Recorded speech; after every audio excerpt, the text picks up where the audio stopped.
Dear viewers, বিরাট স্বস্তি। এতদিন পর্যন্ত যে জট আটকে ছিল সেকশন সংক্রান্ত সমস্যা নিয়ে শিক্ষকরা যে সমস্যায় জর্জরিত ছিলেন, যা তাদেরকে এই আসু যে টেট ম্যান্ডেটরি কেসটা নিয়ে ভাবাচ্ছে, সেটার অনেকটা বলা যেতে পারে মানে চিন্তামুক্ত করলো সমস্ত শিক্ষকদের।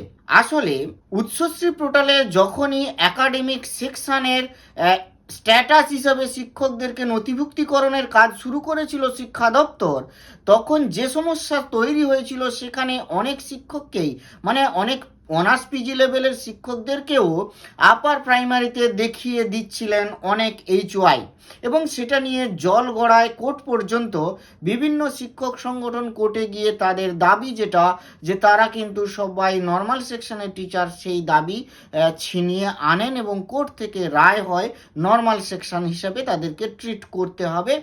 এই সমস্ত খবর কিন্তু আপনারা জানতেন, কিন্তু যে স্বস্তিটা এতদিন পর্যন্ত এটা একটা চাপা বা দমবন্ধ অবস্থায় ছিল, অর্থাৎ সরকার এটাকে কি করবে তা নিয়ে কিন্তু কোনো দিক দিশা ছিল না। কিন্তু আজকের একটা নোটিশ, শিক্ষা দপ্তর থেকে যে নোটিশ এসেছে, এই নোটিশের পর কিন্তু এই সমস্ত চিন্তায়, সমস্ত মানে সন্দেহের অবসান হলো। কারণ তারা স্পষ্টভাবে জানালেন কাদেরকে নর্মাল সেকশন হিসাবে দেখাতে হবে, কাদের হচ্ছে আপার প্রাইমারি সেকশন হিসাবে দেখাতে হবে। তো চিঠিটি আমরা একটু দেখে নিই। চিঠিটি এসেছে ডিরেক্টরেট অফ স্কুল এডুকেশনের তরফ থেকে 25/2/2026, একেবারে রিসেন্ট মেমো নম্বর হচ্ছে এইটি। পাঠিয়েছেন কমিশনার অফ স্কুল এডুকেশন, পাঠানো হয়েছে সমস্ত ডিস্ট্রিক্ট ইন্সপেক্টর অফ স্কুলসকে।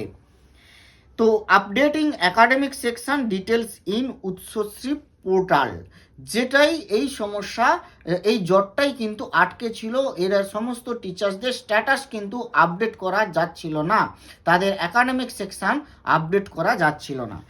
তো এই নোটিশটা এসেছিল 13/9/2022, দেখুন নম্বর 1197 ACS। এই চিঠির পরিপ্রেক্ষিতে, মানে এই চিঠি দিয়েই বলা হয়েছিল, এবং তারপরে কোর্ট কেস থেকে শুরু করে এই চিঠিটা আমরা একটু দেখে নিই। এই চিঠিটা ছিল এইটি, এই যে 1197 ACS 22, 13/9/2022 চিঠি। এর আগেও 19-এ এর প্রয়াস করা হয়েছিল, কিন্তু এই চিঠিতেই যে সমস্যার কথা বলা হয়েছিল সেইটারই উদ্ধৃত করে বলা হয়েছে আজকে যে কারেকশানটি এসেছে, যে কি করতে হবে। আমরা একেবারে মূল পয়েন্টে চলে যাই, যেখানে বলছে the following guidelines may be followed in this regard. In this regard মানে উৎসশ্রী পোর্টালে এবার সমস্ত টিচারদের একাডেমিক সেকশনটাকে আপডেট করতে বলা হচ্ছে। মানে ডিস্ট্রিক্ট ইন্সপেক্টর অফ স্কুলসকে নির্দেশ দেওয়া হয়েছে, মানে নিশ্চিত এর পরে পরেই সমস্ত ডিআইরা তা করেসপন্ডিং HYদের নির্দেশ দেবেন যে আপনারা ইতিমধ্যেই মানে খুব শীঘ্রই উৎসশ্রী পোর্টালে আপনারা এটি আপডেট করুন। তো সেখানে গাইডলাইন্সটা কি দেওয়া হয়েছে দেখুন, কারা নর্মাল সেকশনে থাকবেন, মানে কাদের সেকশন কি করা হবে, একেবারে সুন্দর গাইডলাইন্স দেওয়া হয়েছে। সেটি হচ্ছে 1 number, as for all appointees appointed under erstwhile RLST system. তার মানে যারা RLST দ্বারা নিযুক্ত হয়েছেন, রিজিওনাল লেভেল সিলেকশন টেস্ট, যে সমস্ত টিচাররা RLST দিয়ে নিযুক্ত হয়েছেন, RLSTর পরে কিন্তু SLST 2016 সাল থেকে শুরু হয়ে যায়। তাহলে এই RLSTর দ্বারা নিযুক্ত সমস্ত টিচার এবং RLSTর পূর্ববর্তী এস্টওয়াইল RLST, তাদের সবাই মানে যারা SSC দ্বারা নিয়োগ, appointment through SSC, they may be marked for normal section as per GO number এত। মানে তাদেরকে নর্মাল সেকশানে মার্ক করার কথা বলা হচ্ছে, মানে তাদেরকে নর্মাল সেকশন হিসাবে মার্ক করা যেতে পারে। তাহলে এখানে কিন্তু এটুকু খেয়াল করবেন, যারা ফিজিক্যাল এডুকেশন, ওয়ার্ক এডুকেশনের টিচার যারা বলছেন আমরা কোন পর্যায়ে পড়ি, তাদের ক্ষেত্রেও কিন্তু এই একই বক্তব্য মানে আসে। কারণ সমস্ত টিচার যারা ফিজিক্যাল এডুকেশন, ওয়ার্ক এডুকেশন আগের টিচার ছিলেন, তারা যারা RLST দিয়ে এসছেন, ওনারা তো RLST দিয়ে এসেছেন, তাই তাদের ক্ষেত্রেও তারা কিন্তু নর্মাল সেকশনেই পড়ছেন এই নোটিশ অনুযায়ী।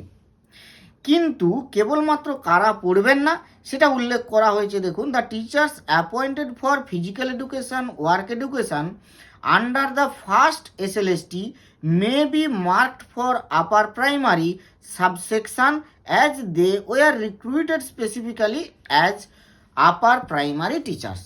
মানে এসএলএসটি, ফার্স্ট এসএলএসটিতেও তাদের আলাদা পরীক্ষা হয়েছিল, তাদের আপার প্রাইমারি টিচার হিসাবে নিযুক্তিকরণ করা হয়েছিল, ফলে তাদেরকে আপার প্রাইমারি হিসেবেই দেখানো হবে বা দেখাতে হবে। তাহলে ফিজিক্যাল এডুকেশন ওয়ার্ক এডুকেশন যারা বলছেন বারবার যে তাদের কি হবে, তারা যারা আরএলএসটি দিয়ে নিযুক্ত হয়েছেন তাদেরকেও সবাইকে নর্মাল সেকশনে হিসাবে দেখানো যাবে।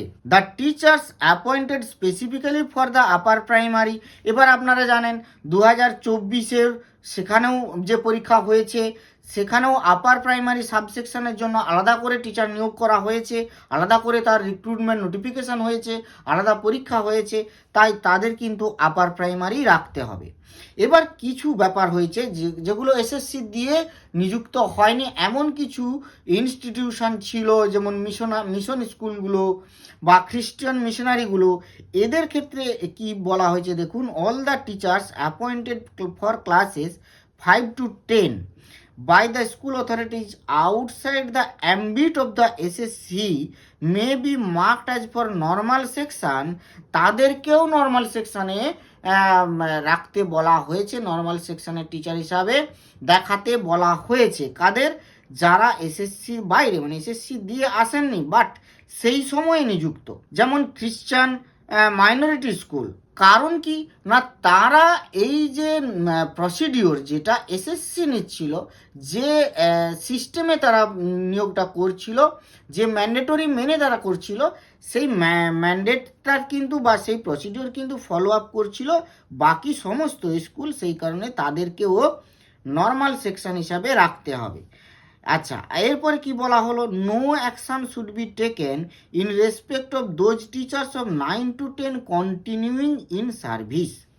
যারা 9 to 10 কন্টিনিউ করছেন তাদের ক্ষেত্রে কোনো অ্যাকশন নেওয়ার দরকার নেই। আর যাদের এই নো মডিফিকেশান রিকোয়ার, যাদের এইচএস লেভেল দেখানো হয়েছে বা এইচএস সেকশন দেখানো হয়েছে, তাদের ক্ষেত্রেও কোনো মডিফিকেশান করার দরকার নেই। During creation of new employee profile in Utsushree portal, the provision for entry of relevant details regarding the recommendation of SSC and subsequent appointment is available in Utsushree portal, which is required to be approved by the concerned DDO.